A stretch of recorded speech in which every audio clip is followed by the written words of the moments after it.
जे उज्जवल भी ना एक कार्य ठीक से ना कर सकता। कहाँ है लल्ला?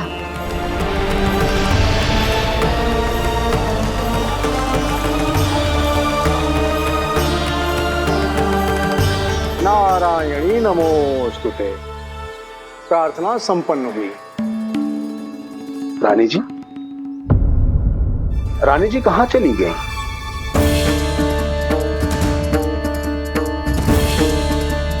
वो रहो, उज्जवल ने तो पक्की छाव में कर दियो है। मैं व्यर्थ ही क्रोधित हो रही थी। यशोदा, पूजा का संकल्प लेने के पश्चात ऐसे उठकर जानो ठीक ना है।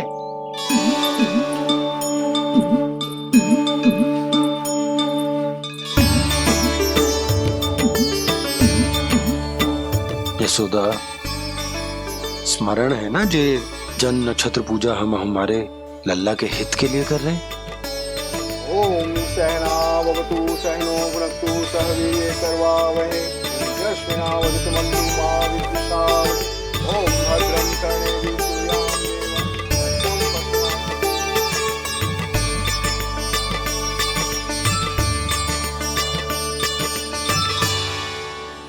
अरे वाह, अब तो मेरा कार्य और भी आसान हो गया। इसी सकट के नीचे कुचल दूंगा इस दुष्ट शिशु को।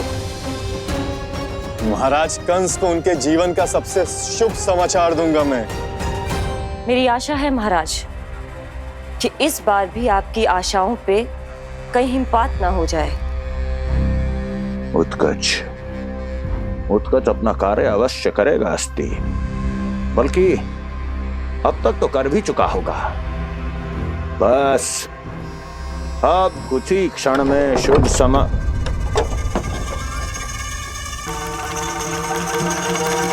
लो, आ गया मेरा शुभ समाचार।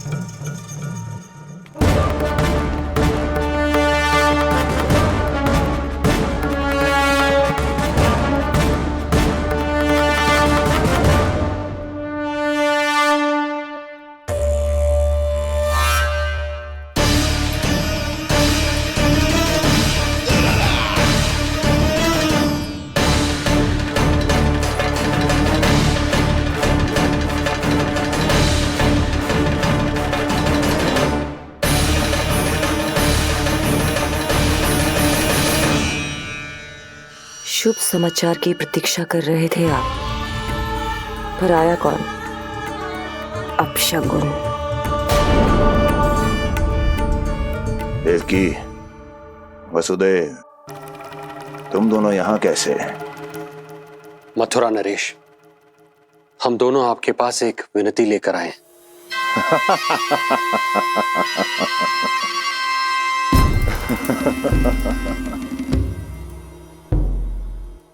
जानते हो वसुदेव, मुझे आश्चर्य इस बात का नहीं कि तुम मेरे पास विनती लेकर आए हो। मुझे आश्चर्य इस बात का है कि तुमने ये सोच भी कैसे लिया कि तुम्हारी विनती यहां स्वीकार करी जाएगी। मैं जानती हूं आपके हृदय के किसी कोने में हमारे बचपन की स्मृतियां अभी भी जीवित है। आपको स्मरण है, मैं आपकी वही बहन हूं जिससे आप इतना प्रेम करते थे कि अपना सब कुछ। बस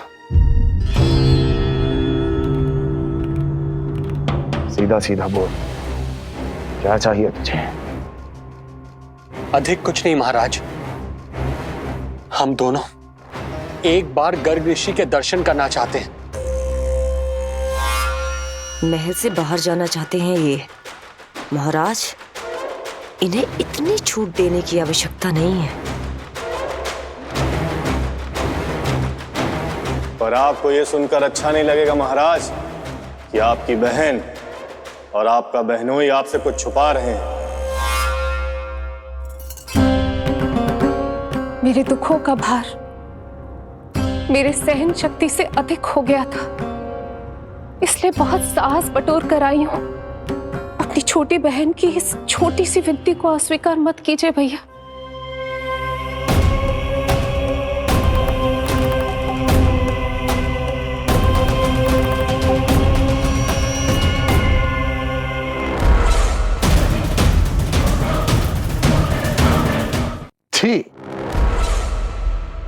छी छी। कैसा भाई हूं मैं।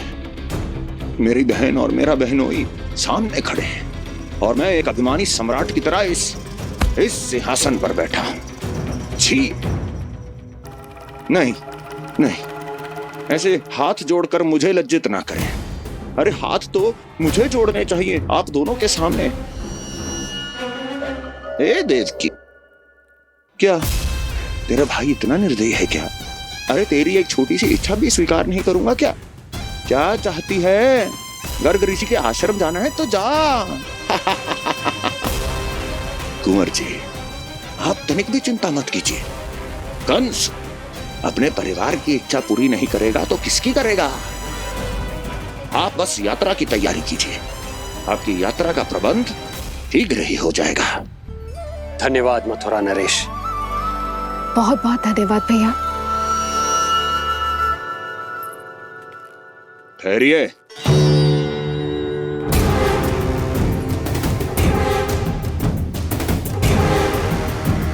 अरे आप दोनों को अकेले कैसे जाने दूं?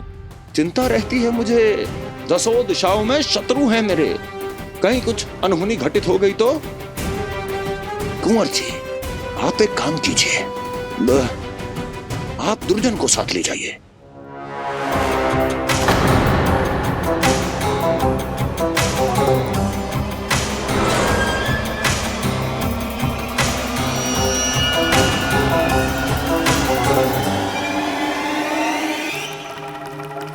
जो आ गया महाराज।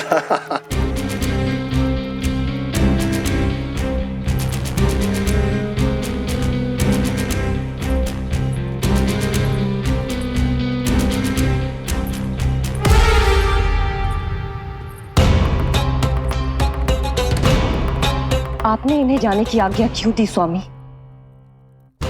मेरा सुझाव क्यों नहीं माना आपने? हर समय तुम्हारा सुझाव मानना आवश्यक नहीं है प्रिय। जाल बिछा दिया है ये देखने के लिए कि ये दोनों मेरे विरुद्ध क्या षड्यंत्र रच रहे हैं।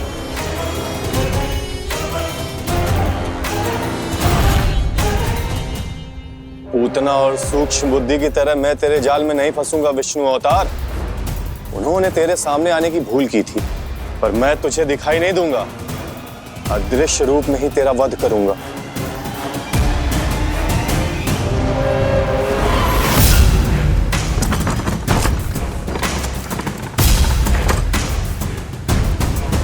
तेरी मां तुझे साधारण से धूप से बचाना चाहती थी। क्या दशा होगी उसकी जब मैं तुझे सकट के नीचे कुचल दूंगा।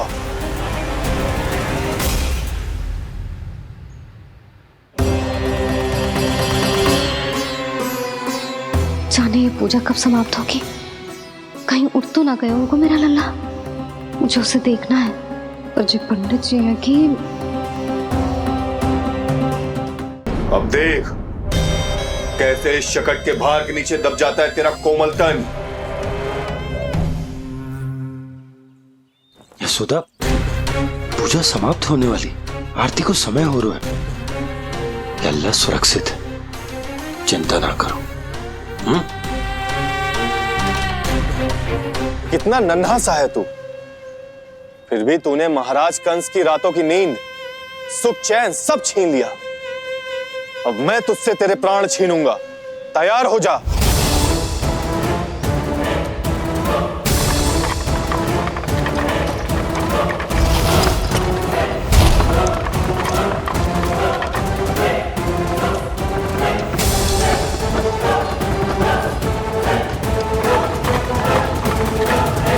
ये क्या हो रहा है?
प्राण कब इसके तन से विदा ले लेंगे इसे पता ही नहीं चलेगा। ताई जी! जशोदा ताई जी!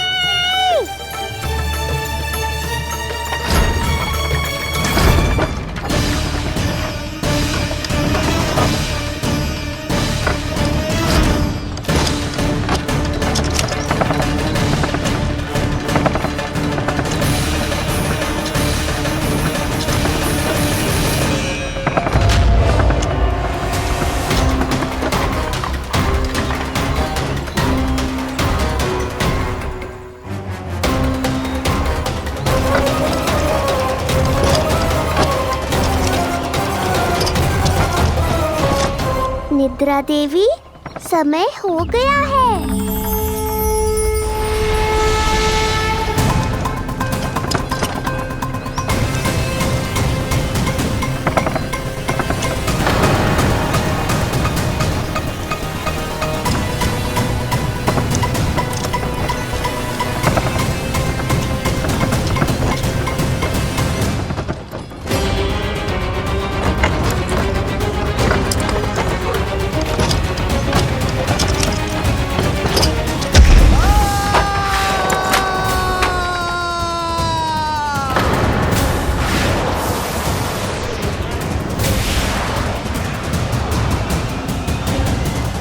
बोलो श्री नारायण भगवान की जय।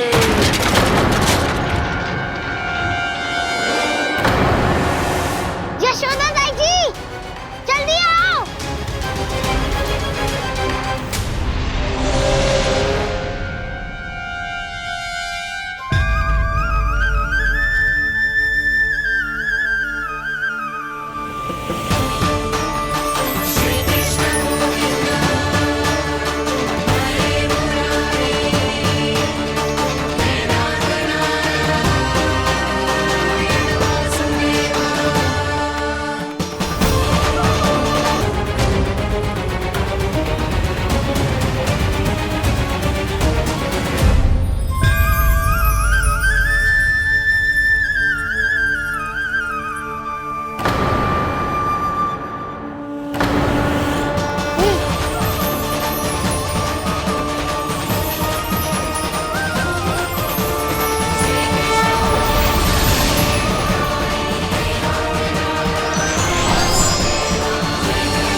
प्रभु,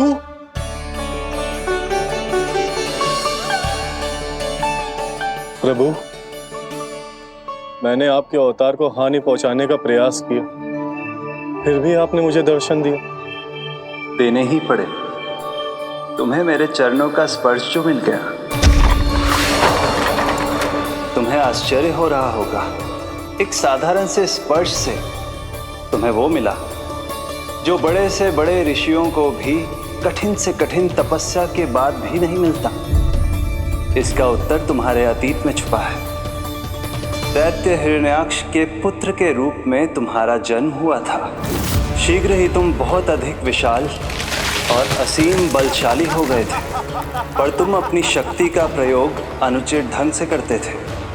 एक दिन तुमने महर्षि लोमस के आश्रम में बहुत ही उत्पात मचाया, हरे भरे वृक्षों को नष्ट कर दिया।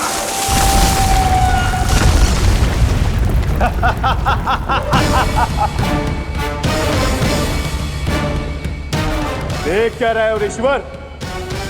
ये विशाल वृक्ष भी मेरे इस विराट तन के आगे कुछ भी नहीं है। जिसे स्वयं अर्जित तक नहीं किया, उस तन पर इतना अभिमान। तो सुन ले, जिनसे तेरा तन बना है उन्हीं पंच तत्वों में इसी क्षण ये विलीन हो जाएगा। ये मेरा श्राप है तुझे, मेरा श्राप है तुझे।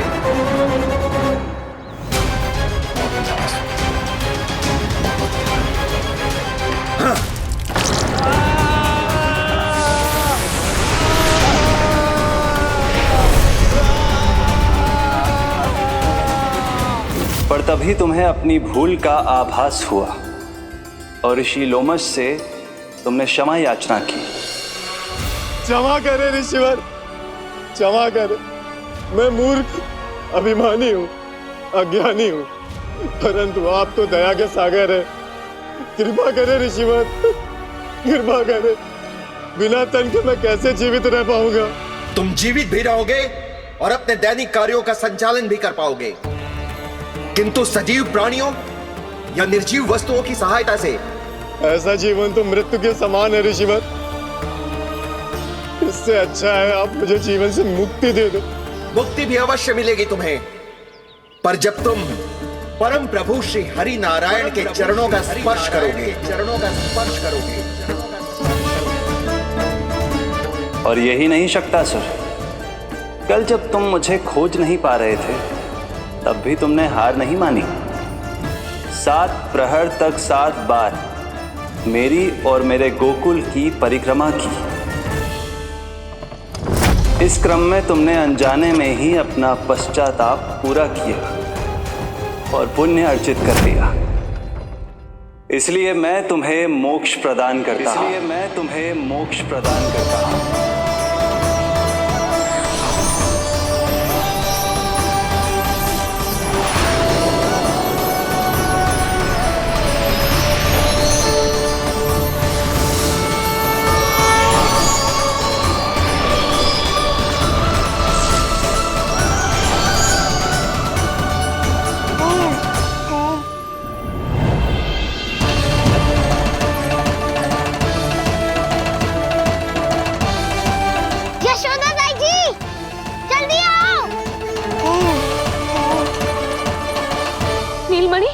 मेरा लल्ला, लल्ला,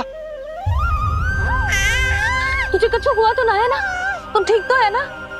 मेरा नीलमणि, मेरा प्यारा बच्चा।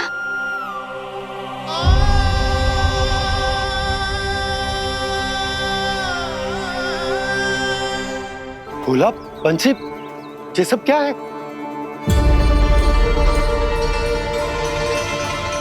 उज्जवल, ये किसने करो है? और देख, कहानी मत सुनाइयो। उज्जवल पुत्र, कैसे हुआ ये सब? किसने किया? और किसने? महाबली नीलमणि ने बड़ी ताई जी।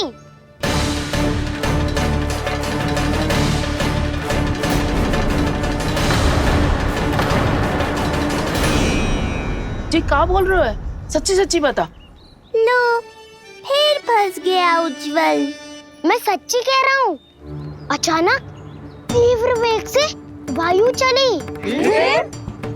फिर ऐसे लगो जैसे कोई भूकंप आ रहा है।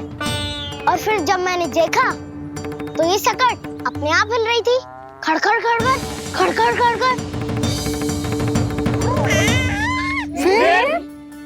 फिर मैंने साहस दिखाया और उस सकट को रोकने का प्रयास करो, पर सकट ना रुको। जे हिले ही जा रहा था, खड़खड़ खड़खड़ खड़खड़ खड़खड़ खड़खड़ खड़खड़। और फिर ऐसे ही हिलते हुए अचानक से आगे बढ़कर सीधा नीलमणि के ऊपर चला आए हो। फिर सकट भी हिल रहा था, खड़खड़ खड़खड़, और सकट का सामान भी हिल रहा था, थरथर थरथर। ऐसा लगो जैसे सकट नीलमणि को कुचलने को।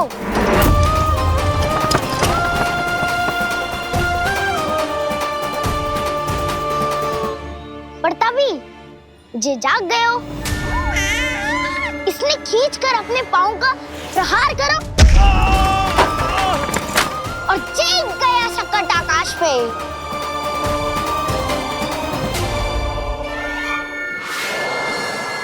और फिर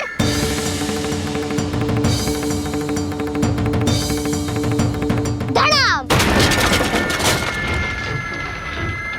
सब भूमि पे गिरकर चकनाचूर।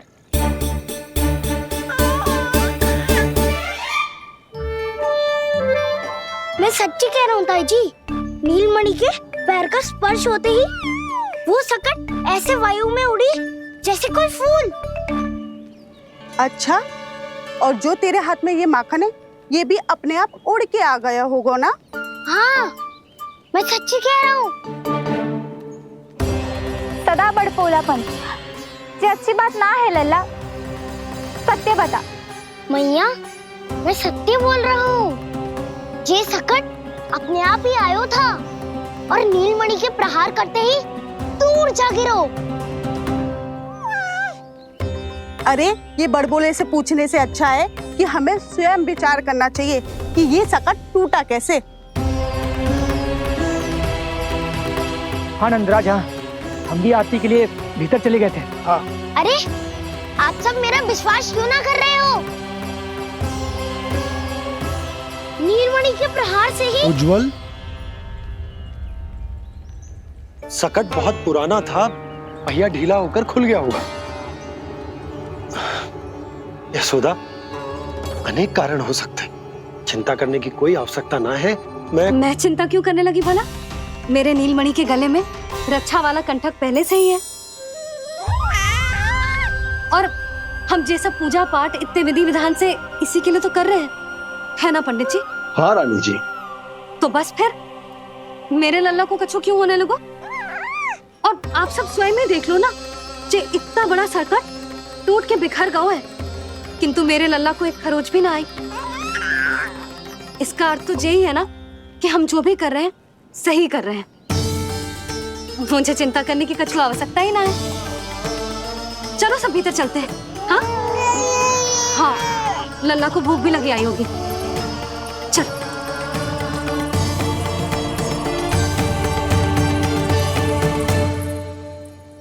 नंदराज जी, अब हमें भी आज्ञा दीजिए। प्रणाम पंडित जी। ध्यान कहाँ था तुम दोनों का? और अधिक सावधान रहने की आवश्यकता थी ना। क्षमा कीजिए नंदराज।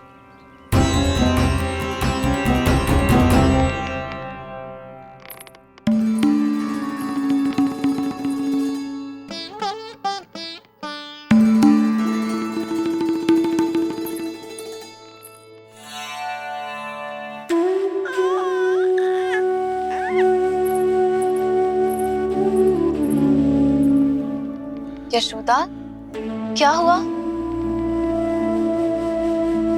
बोलो ना, क्या सोच रही हो? मुझे बहुत चिंता हो रही है जीजी। मेरे लल्ला के साथ कुछ ना कुछ दुर्घटना होती रहती है। अरे अभी बाहर ही तुम सबको समझा रही थी, अब भीतर आते ही क्या हो गया तुम्हें? बाहर समझाने वाली मैं ना थी जीजी, वो तो गोकुल की रानी जसोदा थी, किंतु भीतर से मैं अपने नीलमणि की मैया हूँ, बस। और एक मैया को कितनी चिंता होती है, से आपसे अधिक कौन जान सकता है। बहुत बड़ा धक्का लगा है मैया को इस घटना से। अब तो ये मेरी रक्षा के लिए और भी अधिक चिंतित हो जाएंगी। यंत्र का कंठक, पूजा पाठ, इतने सारे प्रहरी, सुरक्षा के प्रबंध, यदि इतने सबके बाद भी मैं अपने लल्ला की रक्षा न कर पाई तो मुझसे अधिक अभागी कौन हो सकती है? मैं तुम्हारे मन की दशा समझती हूँ यशोदा। इसी चिंता के कारण ही तो मैंने आज तक अपने पुत्र को छुपा कर रखा है। मैं जानती हूँ जीजी, मैं समझती हूँ। मैंने तो नीलमणि के लिए इतने सारे संस्कार भी करो है, पूजा पाठ की है, किंतु मैंने तो आज तक अपने पुत्र का एक भी संस्कार नहीं किया है। आंसू पोंछ लीजिए बड़ी माँ, शीघ्र ही सब कुछ ठीक हो जाएगा। जब मैंने उसे जन्म दिया उसके बाद से आज तक न उसे घर के बाहर लाई हूँ, न कोई संस्कार किया है। मैं तो उसका नामकरण भी नहीं करवा पाई हूँ यशोदा। उसके जन्म के समय स्वामी ने यह संदेश भिजवाया था कि उस कंस को हमारे पुत्र के बारे में तनिक भी भनक नहीं पड़नी चाहिए। तब से आज तक भय के छाव में जीती आई हूँ कि वो कंस कहीं हमारे पुत्र को भी ना मार दे, जैसे देवकी के सारे संतानों को मार दिया है। ये आशंका कभी सत्य नहीं होगी बड़ी माँ, मैं हूँ ना। माँ अपनी संतान के मन की बात बिना कहे ही समझ जाती है। आप भी समझ जाओ ना मैया।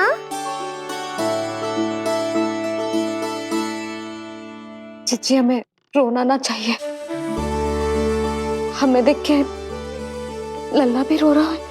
मैया, आपकी सहायता की आवश्यकता है मुझे।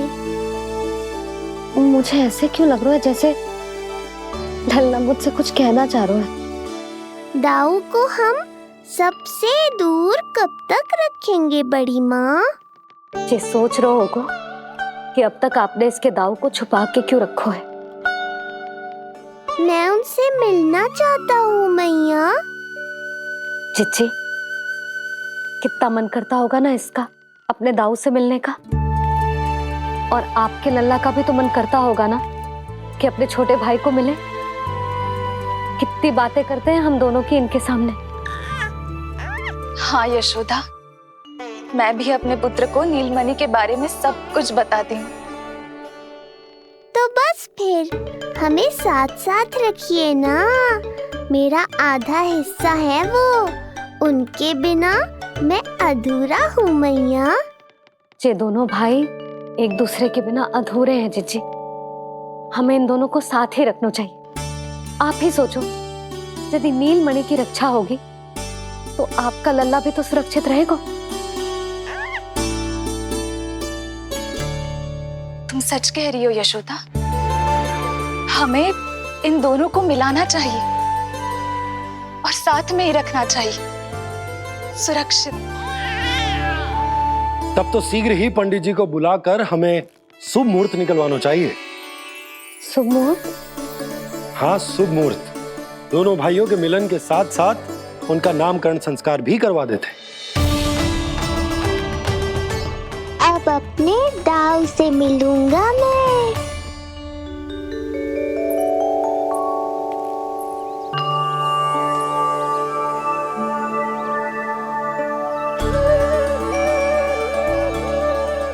ऋषिवर की दिव्य आभा के कारण ये वातावरण कितना शुद्ध, कितना पवित्र लग रहा है ना। हाँ देवकी, इनका तेज ही ऐसा है कि इनके निकट केवल पवित्रता ही वास कर पाती है। किसी भी प्रकार की दुष्टता इनके पास जाने से पहले ही नष्ट हो जाती है।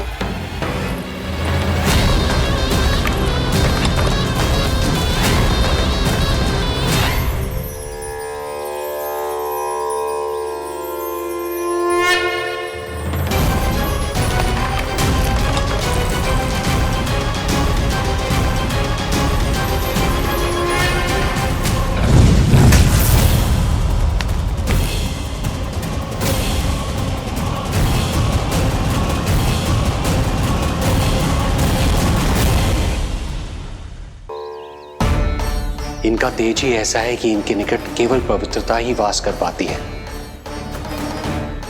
किसी भी प्रकार की दुष्टता इनके पास जाने से पहले ही नष्ट हो जाती है। यदि महर्षि की इच्छा के बिना मैंने भीतर प्रवेश किया तो कहीं ये मुझे श्राप ना दे दे। नहीं, इससे तो अच्छा है कि मैं यहीं आश्रम के बाहर रुकूं और यहीं से इन दोनों पर दृष्टि रखूं।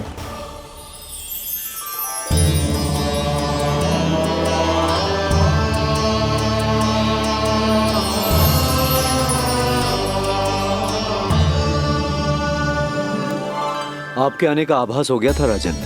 गुरुदेव, जो संतानें हमने खो दी है उनका श्राद्ध करवाने की विनती लेकर हम आपके पास आए हैं। आपका आना व्यर्थ नहीं जाएगा राजन, परंतु मुझे आभास हो रहा है श्राद्ध कर्म इस भेंट का एकमात्र कारण नहीं है।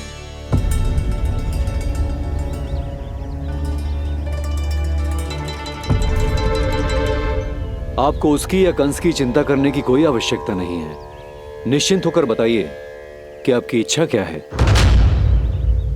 गुरुदेव, वर्तमान में मेरी प्रथम पत्नी रोहिणी पुत्र सहित गोकुल में निवास कर रही है। हमारे उस पुत्र का और भाभी यशोदा के पुत्र का नामकरण संस्कार करवा दीजिए। बस यही हमारा सौभाग्य होगा। मुझे कुछ सुनाई क्यों नहीं दे रहा है? देवी रोहिणी से उत्पन्न आपका पुत्र यादव कुल का राजकुमार है और यादवों का गुरु होने के नाते उसका संस्कार कराना हमारा कर्तव्य है। परंतु यशोदा पुत्र का नामकरण वो आप मुझसे क्यों करवाना चाहते हैं?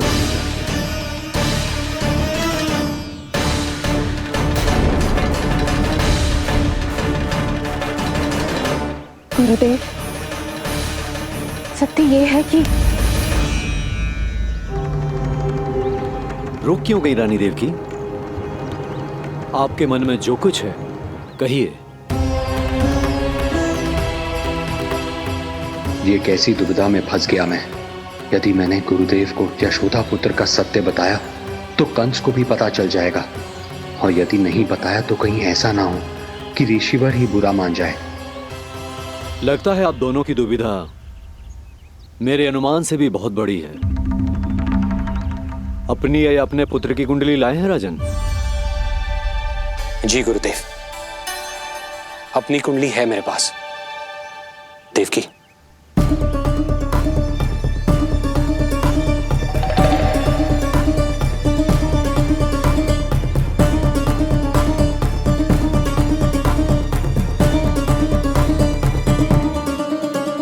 जो रहस्य आप नहीं बता पा रहे हैं राजन, वो ये कुंडली बताएगी।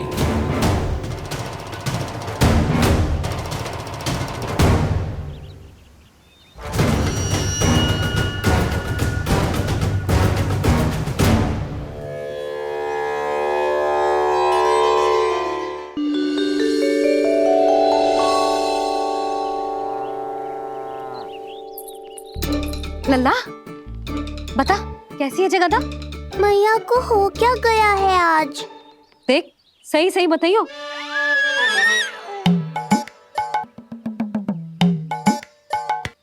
अच्छी है ना?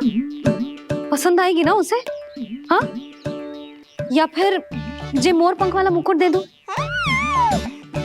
पहली बार मिल रहा है तू, उपहार तो देना चाहिए ना?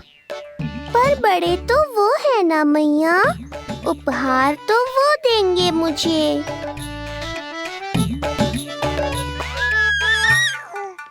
ना ना, मोर पंख वाला मुकुट तो मेरे लल्ला का है ना, जे ना दे सकते। तेरे जैसा कोई कंठक या चांदी वाला कड़ा दे दूं? हाँ? इस मिलन के लिए मुझसे अधिक उतावली तो मैया है।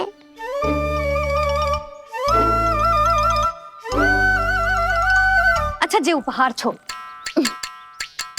तू तो जे बता कि तू उसे बुलाएगा क्या कह के?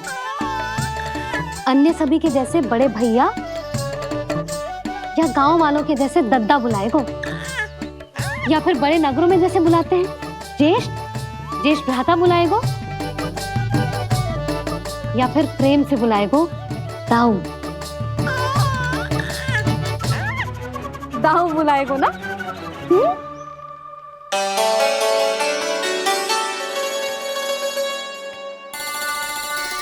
सुनो आपने, हमारे लल्ला ने निर्णय ले लियो, ये अपने भैया को ताऊ कहकर बुलाएगो।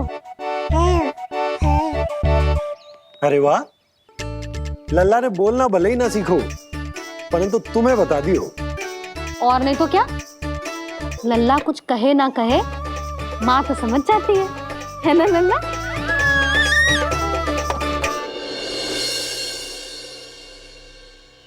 और इसने दाऊ वाली बात पे हाँ भी की है। हाँ, हाँ तो सदानंद जी ने भी कर दी है। लो, मैं तो भूल ही गई। क्या कही पंडित जी ने? बता तो ना यशोदा, बाहर से आया हूँ, हाथ पैर तो धो लूं। हाँ, ले लो। अब बताओ, कब का मुहूर्त निकालो है? तनिक हाथ मुंह पूछ लूं। अब बताओ क्या कही उन्होंने? यशोदा थक गए हूँ, तनिक सांस तो लेने दो। हार से आया हूँ, जलना पूछोगी?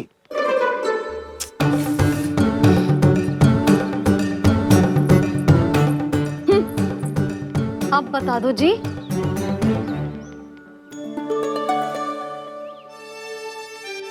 बाबा अब बता भी दो, नहीं तो खेल खेल में खेल हो जाएगा। हाँ बताओ।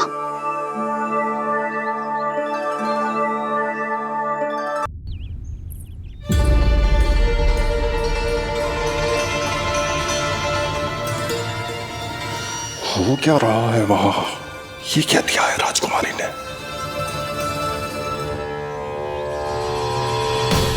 गुरुदेव, शीघ्र ही कोई मुहूर्त बता दे तो बड़ी कृपा होगी। नंद महाराज, अब क्या नामकरण का मुहूर्त भी मुहूर्त निकाल के बताओगे आप? हैं? क्रोधित क्यों हो रही हो यशोदा? बताता हूँ, धैर्य धरो। हाथ मुंह धो लिया, जल पी लिया, विश्राम कर लिया, अब कितनी प्रतीक्षा करवाओगे? हैं? मैं सब समझ रही हूँ, आप जानबूझ के मुझे सताने के लिए ना बता रहे। मैया कितनी भोली है बाबा, आप क्यों सता रहे हो उन्हें? बस बस बस, इतना भावुक होने की आवश्यकता ना है। बता तो, पंडित जी ने बताया है एक बहुत ही शुभ मुहूर्त आने वाले सप्ताह में ये है। और जानती हो जिस शुभ मुहूर्त किस दिन पड़ेगा? जिस दिन हमारा लल्ला पूरे 100 दिन का हो जाएगा। इससे अच्छा मुहूर्त तो हो ही नहीं सकता। धन्यवाद गुरुदेव।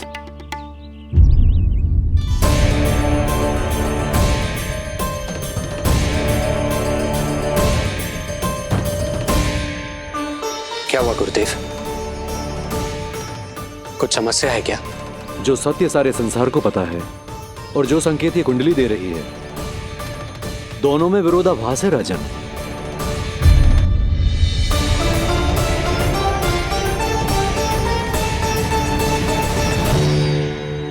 मैंने कहा ना राजन, उसकी चिंता करने की आवश्यकता नहीं है। ये कुंडली मुझसे कह रही है कि आपके भाग्य में केवल पुत्र थे। आपके भाग्य में केवल पुत्र थे, तो पुत्री कैसे हुई? इस कुंडली के अनुसार आपकी दोनों पत्नियों के एक एक पुत्र जीवित हैं। एक एक पुत्र जीवित हैं।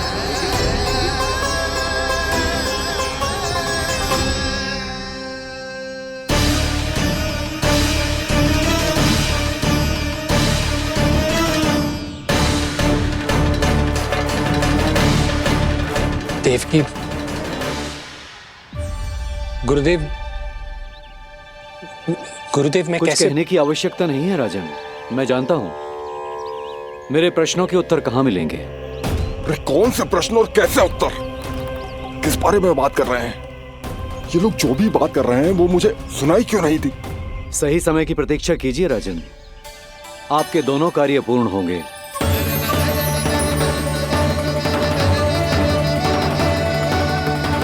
अब आप निश्चिंत होकर जाइए और प्रसन्नता मनाने की तैयारी कीजिए। आपका बहुत बहुत धन्यवाद गुरुदेव। प्रणाम।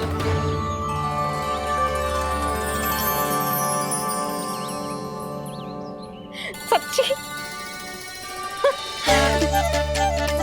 पहले नारायण को धन्यवाद दूं कि लल्ला को सूचना दूं? कुछ समझ में ना आ रहा। लल्ला मैं अभी आया।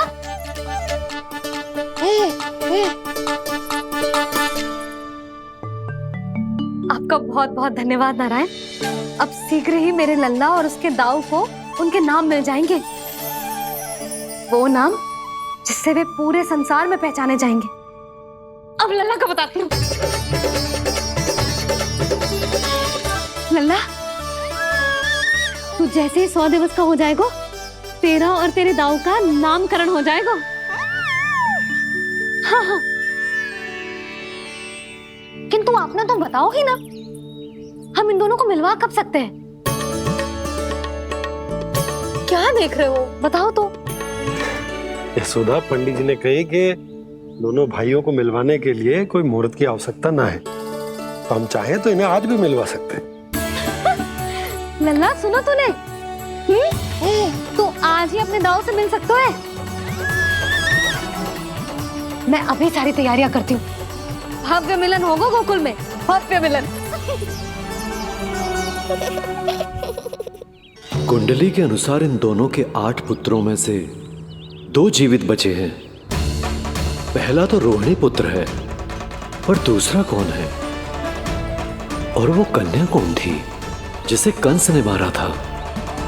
वासुदेव की कुंडली में अभी तक पुत्री योग बना ही नहीं है।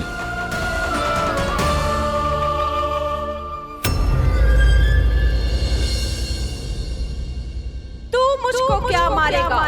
अपनी आयु संभाल। काल तेरा अवतरित रूप है उसका बाल।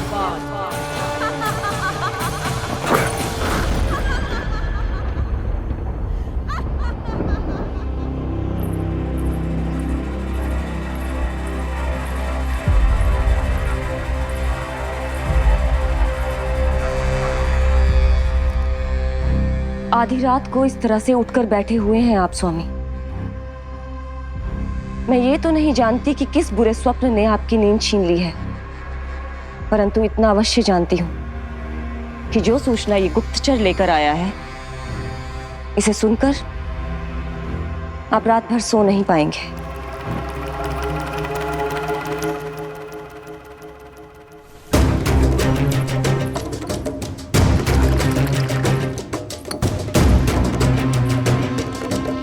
क्या सूचना है?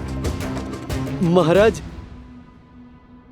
उत्कच मारा गया, उत्कच मारा गया, उत्कच मारा गया।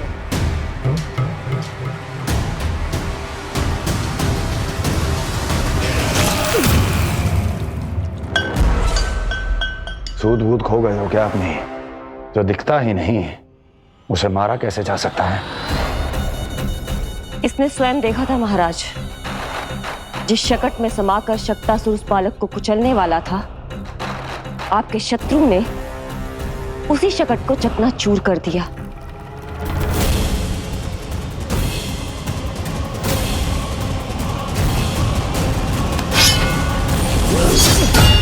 महाराज क्षमा। लगता है आपके सैनिक और तलवार दोनों की धार कुंद पड़ गई है महाराज।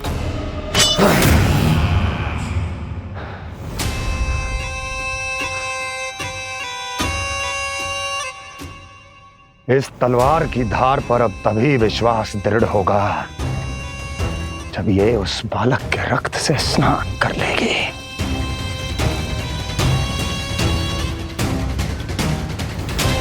और कैसे? कैसे?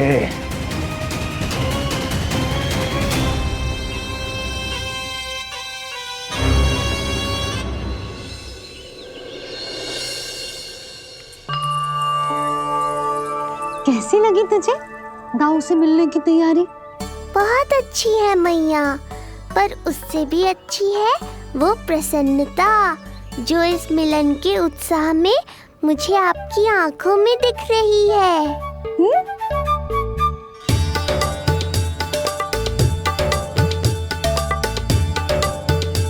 यशोदा, तुमने तो 2 भाइयों के मिलन को भी त्योहार बना दिया। हाँ तो ये किसी त्योहार से कम थोड़ी ना है। ये शुभ दिन दोनों भाई के मिलन को पूरा गांव देखेगो। तो फिर अब बड़ी मैया को बुलाओ ना मैया। यशोदा जी, रोहिणी जीजी इतनी प्रतीक्षा क्यों करवा रही है? इतने दिवस से छुपा के रखे हो लल्ला को, अब तो शीघ्रता करनी चाहिए ना, है ना भाभी? प्रतीक्षा अवश्य की है, किंतु फल भी तो मीठा मिलेगा। आती होंगी रोहिणी जीजी।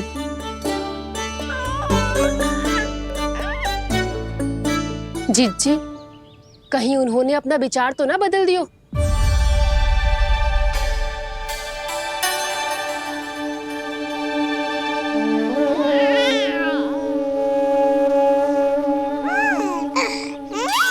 कितनी शीघ्र चिंतित हो जाते हो आप सब।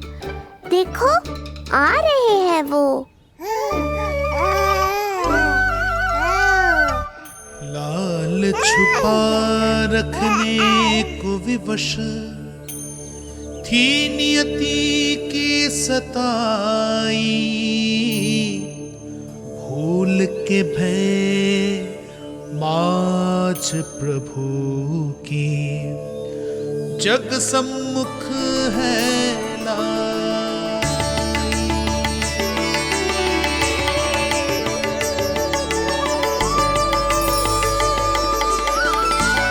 देखो तो कितनी मधुर मुस्कान है।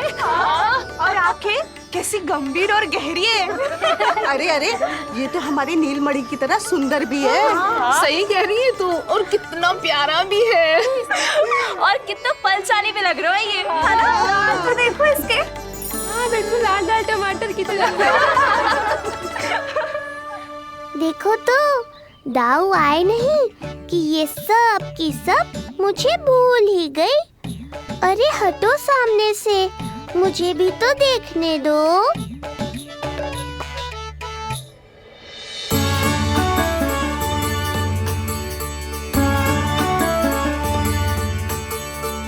मैया सहायता करो ना।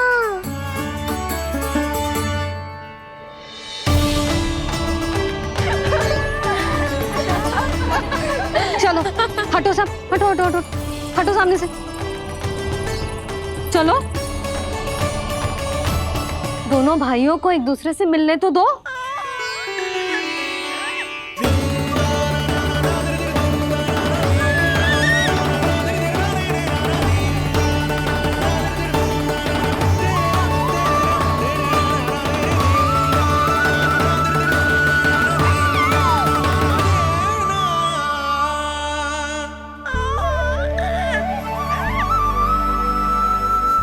चल लल्ला, चल आजा। देख लल्ला, आ गए जे तेरे भैया, तेरा दाऊ। जी भर के बातें करो और निहारो एक दूसरे को। लाओ जिज्जी, आजा। ये रहे तेरे दाऊ। आओ जिज्जी।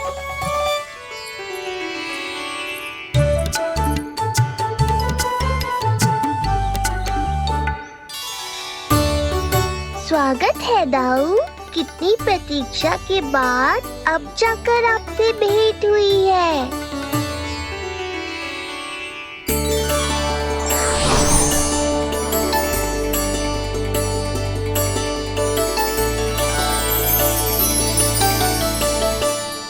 क्या हुआ दाऊ, मुझे पहचान नहीं पा रहे? कितनी देर लगाओगे दाऊ? अब तो पहचान लो, छोटा भाई हूँ आपका।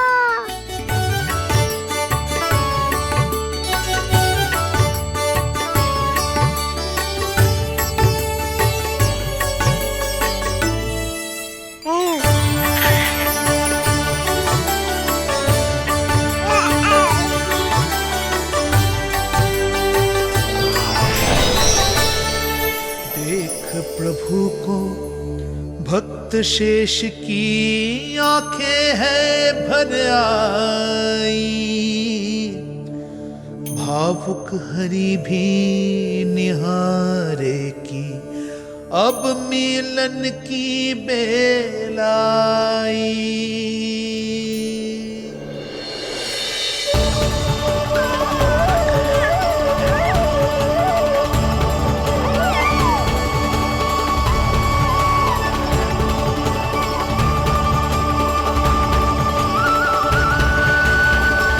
प्रभु, आपके दर्शन पाकर मैं धन्य हो गया। प्रभु नहीं, छोटा भाई पुकारो शेष। ये कैसे संभव है? आप नारायण हैं, मेरे प्रभु। ये जानते हुए भी मैं आपसे बड़ा कैसे बन सकता हूँ? हर दुविधा की तरह इसका भी समाधान है शेष। अब तो हम एक दूसरे से मिल भी चुके हैं। पृथ्वी पर हमारा सूत्र जुड़ चुका है, इसलिए समय के साथ तुम ये भूल जाओगे कि तुम्हारा ये भाई मेरा ही अवतार है। ये क्या कह रहे हैं प्रभु? वही जो आवश्यक है। नहीं तो तुम नीलमणि के बड़े भाई होने का कर्तव्य कैसे निभाओगे? कैसे डांटोगे मुझे? और बड़े होने के नाते मुझ पर अधिकार कैसे दिखाओगे? पर प्रभु, पर किंतु परंतु ये सब भूल जाओ शेष। आज से इसी क्षण से मैं हूं तुम्हारा छोटा भाई और तुम मेरे ताऊ। मैं हूं तुम्हारा छोटा भाई और तुम मेरे ताऊ। नारायण नारायण दाऊ। दोनों इतने सुंदर लग रहे हैं, मेरी तो दृष्टि भी ना हट रही इससे। कहीं मेरी ही दृष्टि ना लग जाएगी। ये तो प्रतिदिन की कथा है दाऊ। हे नारायण, मेरे कानों से तो अभी से रक्त निकलने लगा। आदत डाल लो दाऊ, अब तो सहना ही पड़ेगा। वो देख रहे हो, सुलक्षणा चाची सबसे अधिक चतुर यही है। केवल अधिक चतुर ही नहीं नीलमणि, बहुत अधिक सयानी भी है ये। बिल्कुल सही पहचाना दाऊ, पर आप चिंता मत करो, मैं हूँ ना, मैं संभाल लूंगा इन सबको। देखो तो जिज्जी, इन दोनों की दृष्टि एक दूसरे से ऐसी चिपक गई है कि अब हटने का नाम ही ना ले रही। जे सूचक है उस प्रेम के बंधन का, जिसमें जे दोनों भाई आज के बाद सदा के लिए बंध जाएंगे।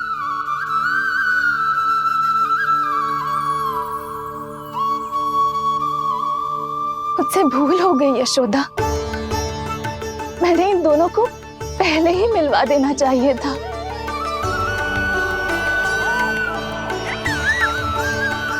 मैं कहती थी ना आपसे।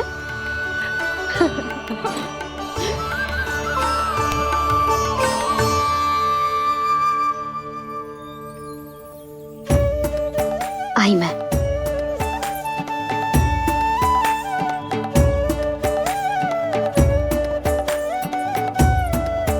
क्या सोच रहे हो ऐसे खड़े खड़े? देख रहा हूं दोनों भाइयों का जे मिलन किसी त्योहार से कम थोड़ी ना। सही कहा था तुमने।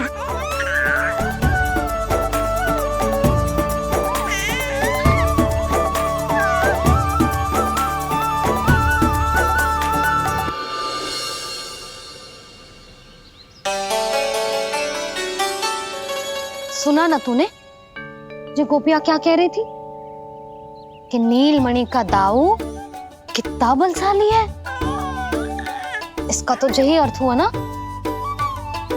कि नीलमणि अपने दाऊ जितना बलशाली ना है। अब समझा मैया कि आज मुझसे इतना व्यायाम क्यों करवाया जा रहा है। पर मुझे पता है मेरा नीलमणि सबसे अधिक बलशाली है। हाँ। उज्जवल ने कही थी ना, नीलमणि ने यूं उड़ा दिया था काले कौवे को मथुरा की ओर। और उज्जवल ने तो ये भी कही थी कि नीलमणि ने अपने पांव से सकट पे प्रहार भी किया था। कैसे किया था प्रहार? ऐसे किया था। लग गई मैया को। कैसे किया था? फिर से बता कैसे किया था?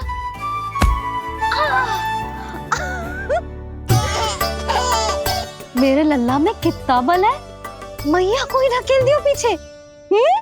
अच्छा ही है कि आप उज्जवल के कहे को गंभीरता से नहीं ले रही, नहीं तो आपका ये रूप मैं कैसे देख पाता मैया। फिर से बता कैसे मारा था? कैसे मारा था?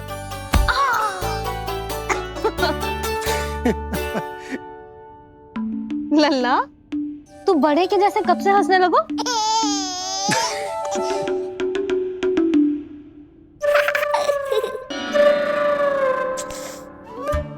आप यहाँ क्या कर रहे हो? छुप छुप के मैया और लल्ला को खेलते हुए देखने के अतिरिक्त और कोई कार्य ना है आपके पास? कार्य तो है, पर यह अधिकार भी है कि मैं अपनी बड़ी सी पत्नी को अपने छोटे से लल्ला के साथ छोटे बालकों की तरह व्यवहार करते हुए देखूं।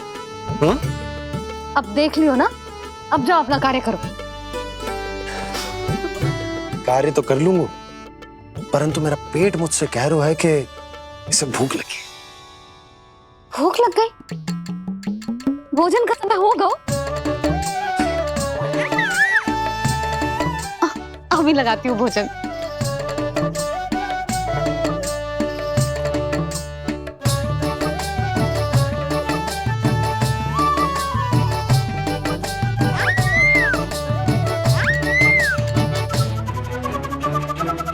क्या हुआ लल्ला, इतना उतावला क्यों हो रहा है तू? तुझे भी भूख लगी आई है क्या? सच्ची में भूख लगी आई है कि मंद मंद मुस्कुरा के मैया को बांधना चाहता है? तनिक रुक जा, तेरे बाबा को भोजन परोस के यूं गई और यूं आई। मेरा अच्छा लल्ला।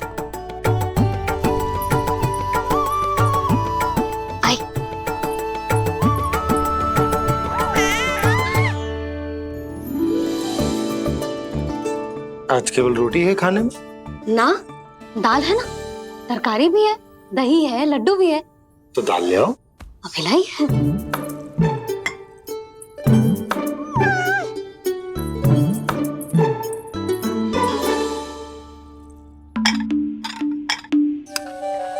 अवश्य भूख ही लगी होगी उसे। यशोदा, दही नहीं दाल। क्षमा करना, भूल हो गई।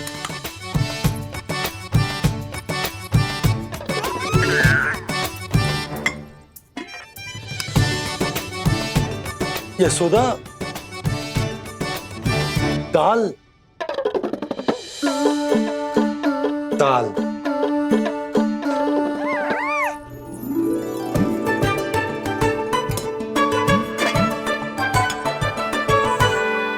अब ऐसे क्या देख रहे हो? बोला ना भूल हो गई। सब मिला के खा लो, पेट में तो मिलना ही है। थोड़े चावल मिलेंगे? हाँ मिलेंगे, अवश्य मिलेंगे।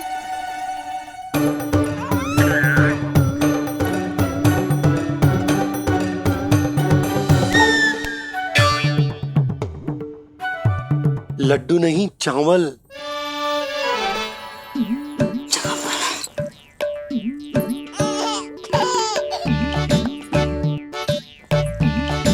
हंस क्या रहे हो जी?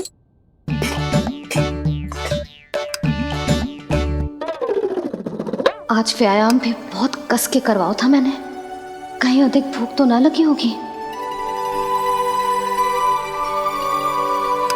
सच्ची है यशोदा, बिल्कुल ना बदले तू। पहले रामू की चिंता में व्याकुल रहती थी और अब हम नीलमणि में तुम्हारा मन लगा रहता।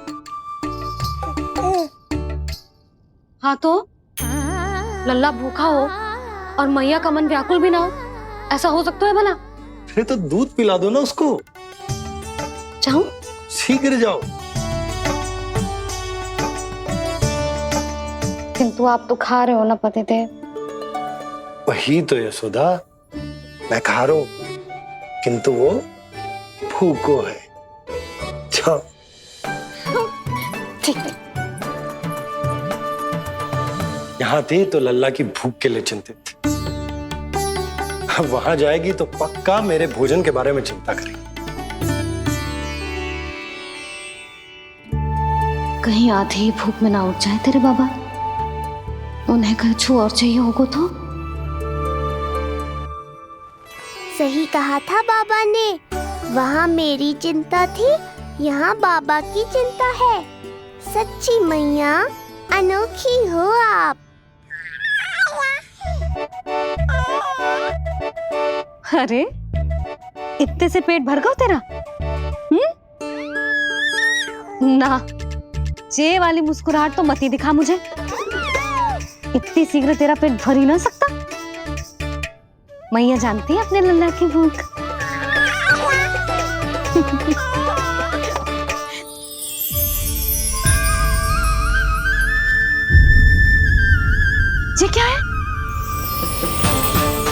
लल्ला, ये क्या था तेरे मुंह में? दिखा दिखा।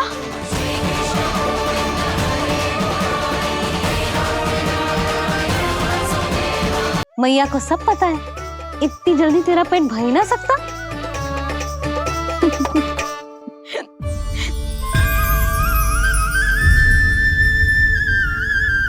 ये क्या है लल्ला? ये क्या था तेरे मुंह में? दिखा। ओहो, मैं तो भूल ही गया था कि मेरे भीतर ही तो सारी सृष्टि समाई हुई है। मैया ने उसकी झलक देख ली, अब क्या होगा? क्या हुआ यशोदा? सुनो जी, हमारे लल्ला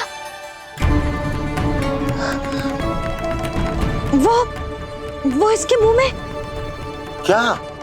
भूल जाओ ना मैया, कुछ नहीं था मेरे मुंह में। लल्ला, मुंह खोल के बाबा को दिखा। अरे क्या देख रही है उसके मुंह में? अवश्य मेरा दृष्टि भ्रम होगा, किंतु ऐसा भ्रम। अरे बताओ ना यशोदा, या फिर मुहूर्त शीघ्र ना बताने की बात का प्रतिशोध ले रही हो तुम? ना ना, ऐसी बात ना है। तो फिर बताओ ना, क्या बात है? हा? मैंने लल्ला के मुंह में कुछ देखो। क्या देखो? अब फंस गया मैं। मैया बाबा को सब कुछ बता देंगी और राय का पहाड़ बन जाएगा। फिर कैसे संभालूंगा इन दोनों को? ऐसे लगो जैसे जैसे पूरा का पूरा ब्रह्मांड। ब्रह्मांड लल्ला के मुंह में। अच्छा, तुम मेरा मुंह देखो।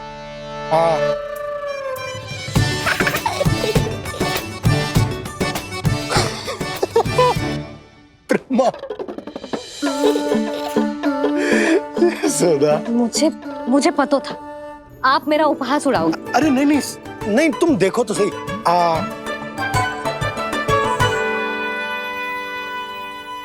ब्रह्मांड ना सही, गोकुल तो दिखना चाहिए।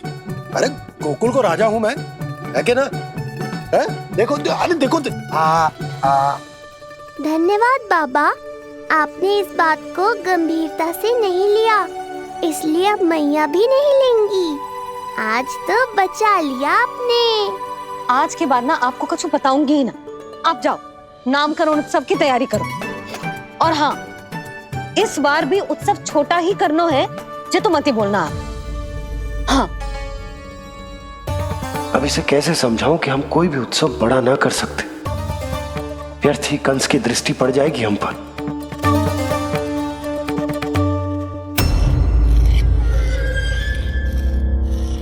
लगता है आपके सैनिक और तलवार दोनों की धार कुंद पड़ गई है महाराज।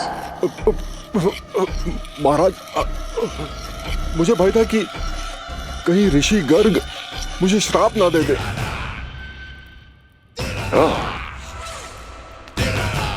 उस श्राप से भयभीत हो गए दुर्जन,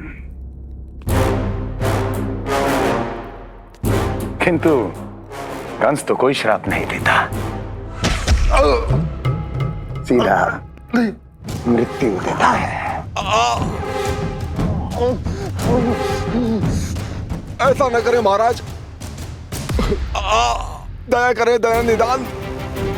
यदि मैं उनकी इच्छा के विरुद्ध भीतर जाने की कोशिश करता तो जितनी सूचना मुझे मिली है उतनी भी नहीं ला पाता। तब आपको कैसे पता चलता महाराज कि आपकी बहन और बहनोई मात्र अपनी मृत संतानों के श्राद्ध के लिए वहां नहीं गए थे?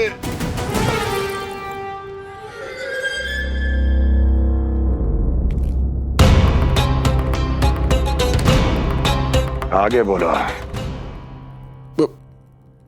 पूरी तरह तो नहीं सुन पाया महाराज, किंतु मैंने स्वयं अपने नेत्रों से देखा है महाराज। राजकुमारी देवकी ने ऋषि गर्ग के हाथ में कुछ दिया था। ये सत्य है महाराज, और ऋषि गर्ग ने उन दोनों को वचन भी दिया था। सही समय की प्रतीक्षा कीजिए राजन, आपके दोनों कार्य पूर्ण होंगे। महाराज, मैं आपका सबसे विश्वसनीय सेवक हूं। आपके हर आदेश का पालन करना मेरा अधिकार है, और मैंने अपने अधिकारों का पालन किया भी है महाराज। किंतु फिर भी यदि मेरी ओर से कोई भूल हुई हो, मुझे क्षमा करे दयानिधान, मुझे क्षमा करे। इसका अर्थ है कि उत्कच सही कह रहा था। वो दोनों अवश्य ही कोई ना कोई षड्यंत्र रच रहे हैं मेरे विरुद्ध। समय आ गया है, अब मुझे किसी ऐसे की खोज करनी होगी जो उतना ही शक्तिशाली हो जितनी की मेरी ये तलवार।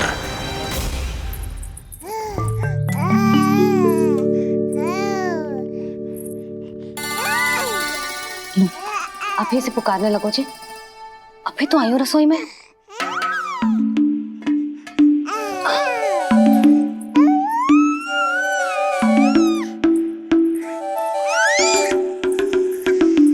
शीघ्र ही तुझे भी अपने बाबा का हाथ बटाना पड़ेगा, समझ रहे हो ना?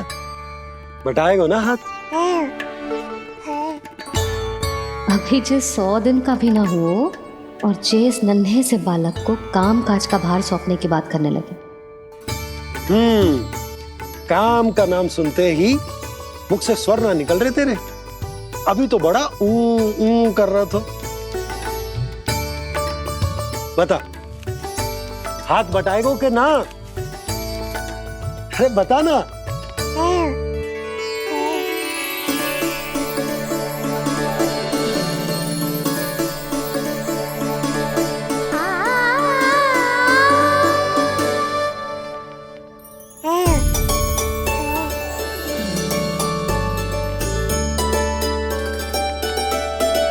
कल तू पूरा 100 दिन को हो जाएगा लल्ला। पंडित जी आएंगे, तुझे नया नाम मिलेगा। देखो तो मन में तो इनके भी कितना उत्साह भरो है, बस दृष्टि में मैं ही आती हूँ। और कल तुझे वो नाम मिलेगा लल्ला जिससे पूरा संसार तुझे पहचानेगा।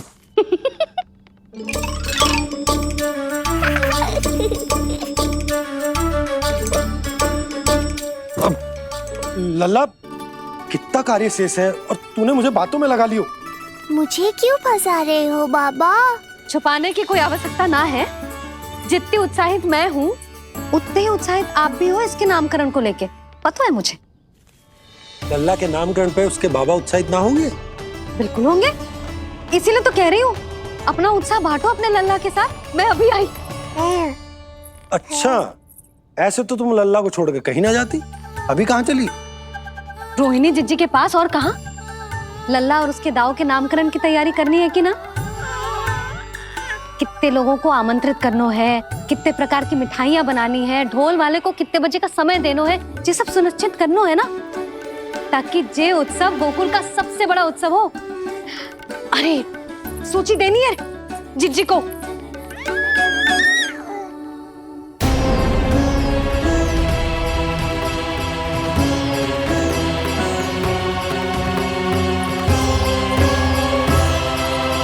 सबकी कोई आवश्यकता ना है। आवश्यकता ना है मतलब? कहना क्या चाहते हो आप? मैं ये कहना चाहता हूं कि यशोदा, सत्य तो ये है कि हमें दुख में ना अत्यधिक दुखी होना चाहिए और ना सुख में अत्यधिक उत्साहित। प्रसन्नता कितनी भी क्यों ना, हमें उत्सव संयम से ही मनाना चाहिए। इतने वर्ष संयम ही तो रखा था ना नंद जी। ये समय संयम का ना आनंद से बावले हो जाने का है। यशोदा, हम आयोजन छोटा ही करेंगे। मैं कुछ सोच समझ कर ही तो कह रहा हूँ। पर क्यों? मुझे भी तो समझाओ। हर बात समझाने की ना होती यशोदा। अच्छा, पति पत्नी में भेद हो तो है? ठीक, मैं कोई भेद ना रखूं। जो भी अब तक मैंने तुम्हें ना बताया है वो सब बताऊं। दो बाबा। कंस के बारे में कुछ बता मत देना मैया को। वो मंगला है ना, उसने आज शाम को ही बछड़ा दियो और भात पद का मांस लगभग बीतने को ही है, तो धीरे धीरे शरद ऋतु आ जाएगी, दूध की हानि भी कम हो जाएगी। हाँ? और वो सरजू है ना, उसको बैग जी ने पूरे पखवाड़े का विश्राम के लिए कहा है। क्यों? क्योंकि वो ठाट से गिर गए थे और गिरते समय उसे भीतरी चोट लग गई थी। अरे बस बस बस, ये सब मुझे क्यों बता रहे हो? इसका नामकरण से क्या संबंध? तुम्ही ने तो कही ना कि पति पत्नी के बीच में कोई भेद ना होता। तो मुझे जो भी बात पता है मैं तुम्हें बताऊंगा।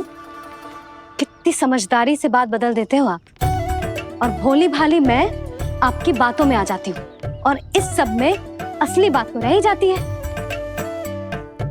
किंतु आज बात मेरे लल्ला की है। उत्सव तो विशाल ही होगा और इस बारे में कछु और ना सुनूंगी मैं। आप लल्ला का ध्यान रखो, मैं जा रही हूँ रोहिणी जीजी के पास। यशोदा,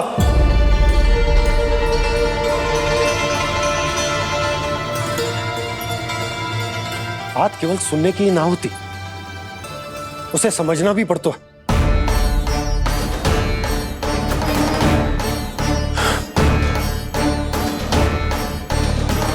विश्वास है ना मुझ पर? मैं कुछ सोच समझ कर ही कर रहा हूँ ना। उत्सव तो छोटा ही होगा।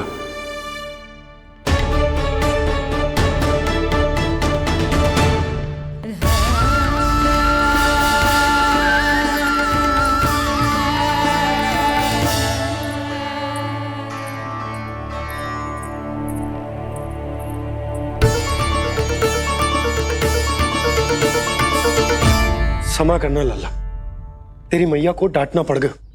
आपको मेरी सुरक्षा की चिंता है बाबा, समझता हूँ मैं, इसलिए आपने ये निर्णय लिया है।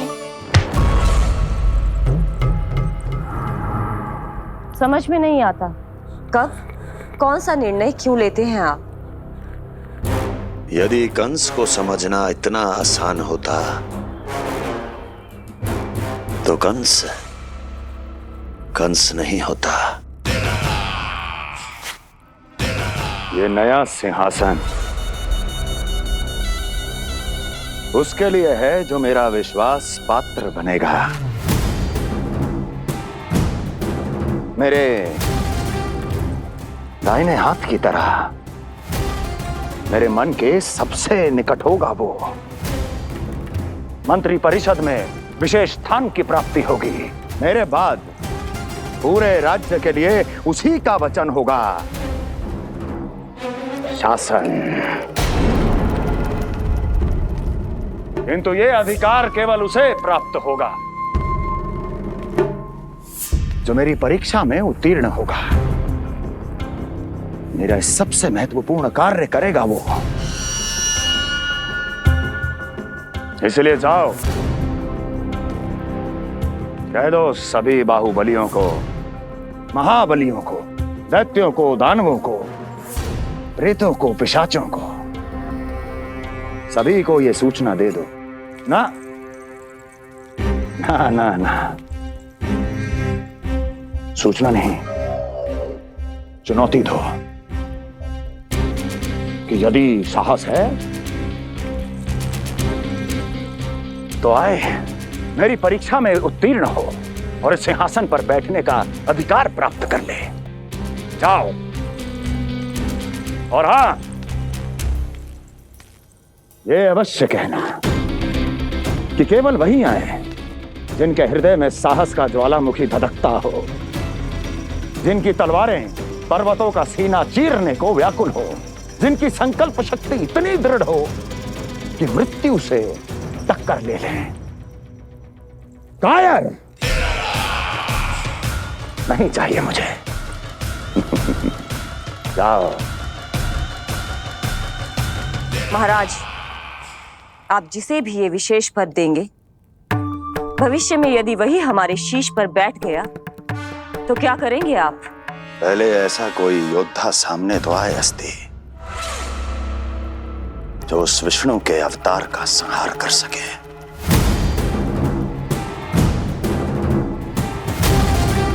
और जहां तक प्रश्न है हमारे शीश पर बैठने का, तो स्मरण रखो अस्ति, कंस को अच्छी तरह आता है ऐसे दुस्साहसियों को बीच दरबार में खड़ा करके अपनी उंगलियों के संकेत पर नृत्य करवाना। ता दीर्घ ता और अपना कार्य सिद्ध होने के बाद उनके तन से उनके शीश को उतारना। कंस को भली भांति आता है।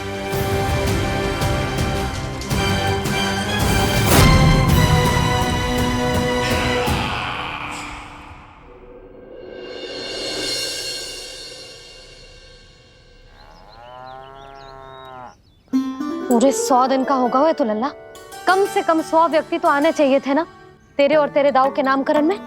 हाँ, अब तुम मुस्कुरा क्या रहो है? तू ही बता, जे भवन देख के लग रहा है कि यहाँ कोई उत्सव है?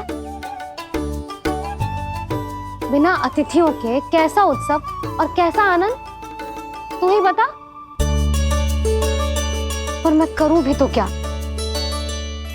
पता है लल्ला, मुझे तो लग रहा है तेरे बाबा ना कंजूस होगा है। नहीं तो भला और क्या समस्या हो सकती है उन्हें बड़े आयोजन से? अरे गोकुल के राजा का लल्ला है तू, राजकुमार। यदि तेरा आयोजन बड़ा ना होगो तो भला किसका होगो?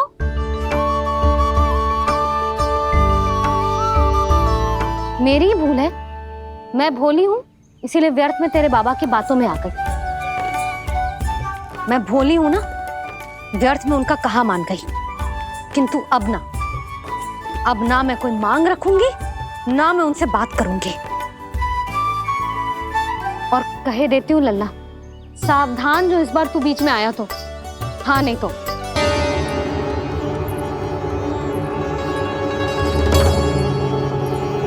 क्या होगा? हाँ, सब ठीक तो है ना? आप इतनी चिंता में क्यों हो जी? कोई बुरी सूचना तो ना मिली? अब जे मत ही कहना कि जे भी मुझसे छुपाना पड़ेगा। जो भी है मुझे बताओ। पंडित सदानंद जी महाराज वो नामकरण के लिए ना आ सके। उनकी बिटिया के पांव भारी, उसे लिवाने वो समधियाने गए। ये तो शुभ समाचार है।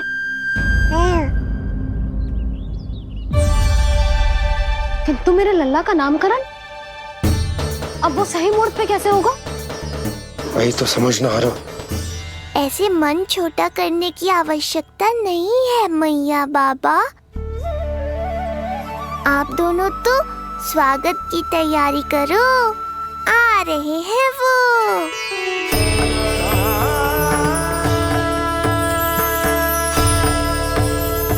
लो, आ गए वो जिनकी मुझे प्रतीक्षा थी। आप दोनों व्यर्थ ही चिंता कर रहे थे।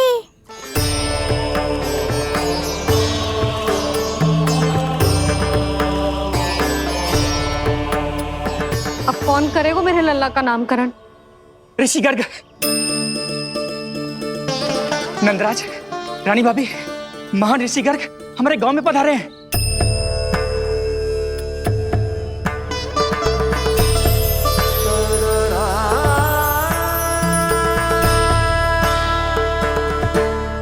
ऋषि गर्ग गोकुल में? हाँ नंदराज, और कह रहे थे उन्हें यादव राज वासुदेव जी ने भेजो है रानी जी के पास। अरे तो तुम लोग खड़े खड़े क्या देख रहे हो? जाओ उनके सत्कार की तैयारी करो। जी यशोदा, उनके स्वागत की तैयारी करो। सुनो जी, वो तो यादवों के कुलगुरु है ना, रोहिणी जीजी के यहाँ आए हैं, हमारे यहाँ आएंगे। आप देखती जाओ मैया, वो सीधे हमारे घर ही आएंगे।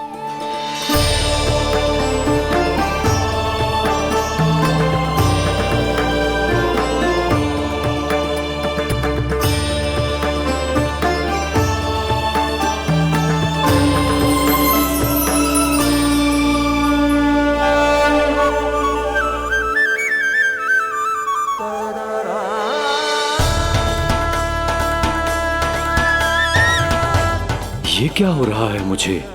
मैं उस भवन की ओर क्यों बढ़ा जा रहा हूँ? क्योंकि आपके यहाँ आने से ही मेरी मैया बाबा की चिंता समाप्त होगी ऋषिवर।